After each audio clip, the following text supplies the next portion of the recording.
So look at Anthony Ryder from South Lyon, Michigan, recently selected as the Lions 2020 Fan of the Year. He has a passion about sports broadcasting. With the 112th selection in the 2021 NFL Draft, the Detroit Lions select Amon-Ra St. Brown, wide receiver, USC. One pride, baby! Yeah!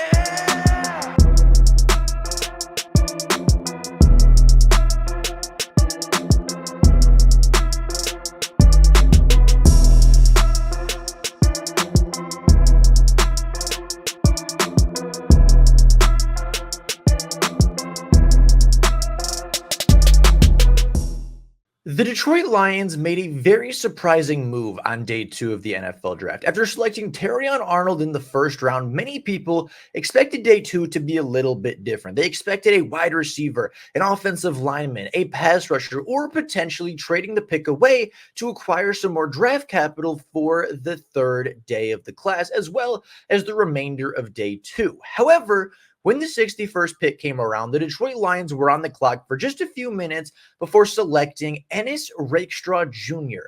with the 61st overall pick in the NFL class, doubling up at the cornerback position and potentially finding their second cornerback of the future. Now, Ennis Rakestraw Jr., according to ESPN's consensus board, was the 6th best cornerback in the 2024 class and the 36th overall player from the 2024 NFL class. Getting him at 61 is something that many people did not see coming, including Brad Holmes and the Detroit Lions. Ennis Rakestraw was actually their second highest graded cornerback, only behind Terrion Arnold, and they got both of their players with the top 2 picks of their 2024 draft. Now, Ennis Rakestraw Jr. is a really, really strong cornerback that went a little bit later than expected, mostly due to injury concerns.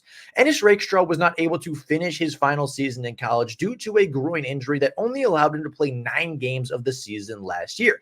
Ennis Rakestraw measured in at 5'11", 183 pounds at the NFL Combine, but still suffering from that groin injury, was unable to truly compete and show his athletic ability. He did run the 40-yard dash, running a 4.51 40, but again, take that with a grain of salt because of the injury, and taking a look at his tape, I would guess that he runs somewhere in the mid to low 4.4s, which isn't elite speed for a cornerback, but is certainly a manageable speed for a cornerback in the NFL.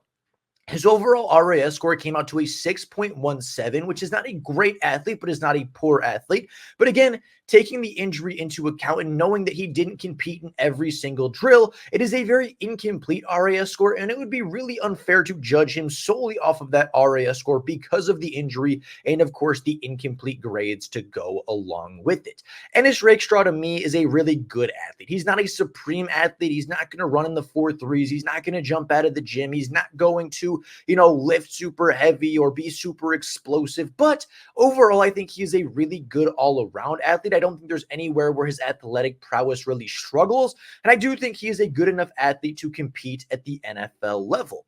Taking a look at Ennis Rakestraw a season ago, he was targeted just 28 times in the NCAA, which is the fewest amount of targets seen by a draft-eligible cornerback. Now, yes, he did only play in 9 games, meaning about 2 to 3 games worth of targets did not go his way, but still, he was targeted very few times by the opposing offenses, allowed just 18 receptions for 197 yards and 1 touchdown.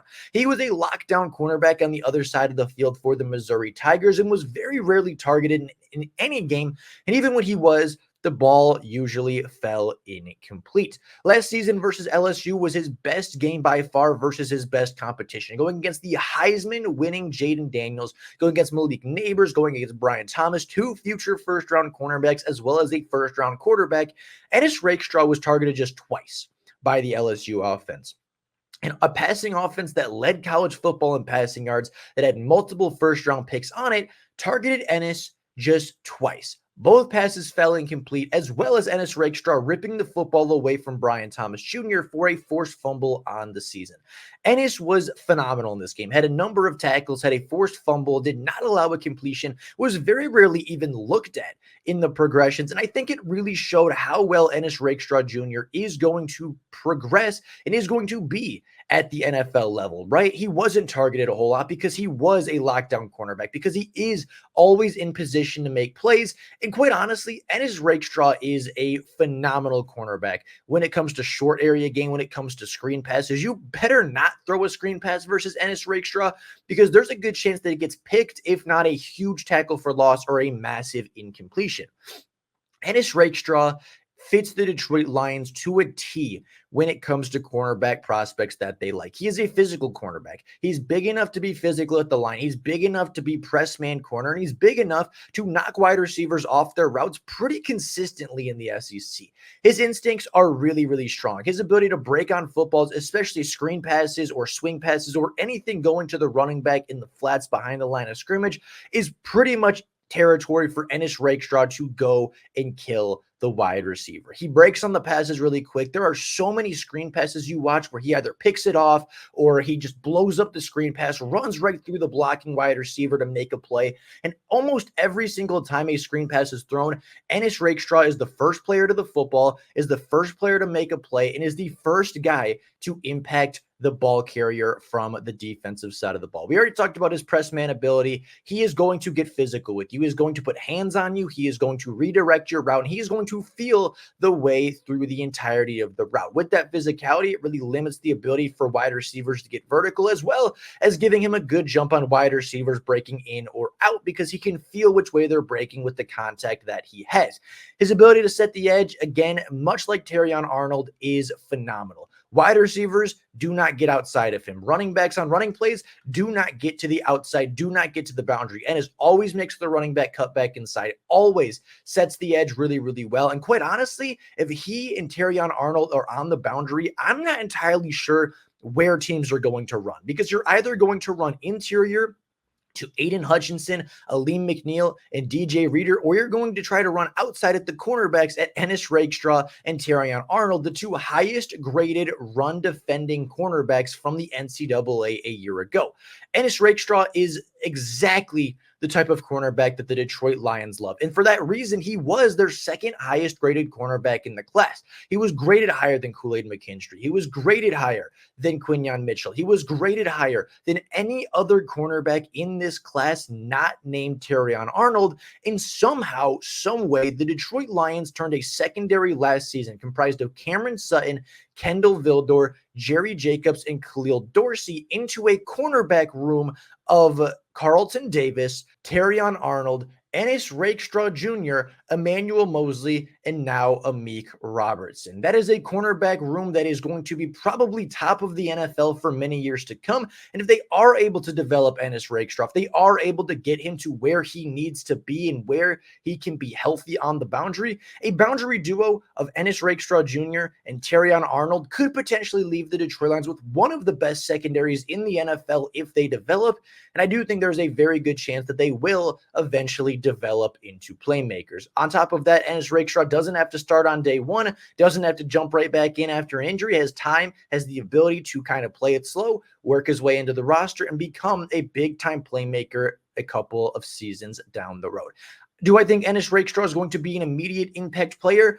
Probably not. I think he could be if he was forced to do so. I think if you asked Ennis to step into the day one starting role, he probably could. But he's going to start out as the cornerback 3 on the boundary. He's going to get some rotation with Terrion Arnold, going to get some rotation with Carlton Davis, maybe play in the slot a little bit and let Brian Branch play in the secondary and play in the safety position a little bit. And overall, I think they're going to work Ennis in a little bit slower. I think they're going to have a really good plan for Rakestraw Jr. going forward. And come year 2, when Carlton Davis moves on, I do think he will be the starting boundary cornerback. But for year 1, probably some limited snaps, probably working a little bit in the slot, working a little bit on the boundary, being really the key piece to let Brian Branch play wherever he wants, be the key piece to let Terrion Arnold play on the outside, be the key piece to let Aaron Glenn use the safeties the way he wants to. And I think it's going to be a really fun and really intriguing way to see how this secondary works now that they have so much depth and so much talent with the addition of Ennis Rakestraw to the position. But with all of that being said, that is all I have for you guys today. Let me know down in the comments below how you feel about this draft pick. Would you have preferred an edge rusher? Would you have preferred a wide receiver or an offensive lineman or a defensive line? Whatever the case may be, let me know how you grade the pick. Let me know what you think about doubling up at cornerback in the first 2 rounds, and let me know how you think Ennis Rakestraw is going to develop and play for the Lions in the future. Be very curious what you guys have to say. But with all of that being said, that's all I got for you guys right now. Thank you all so much for watching. And until next time, and as always, go Lions.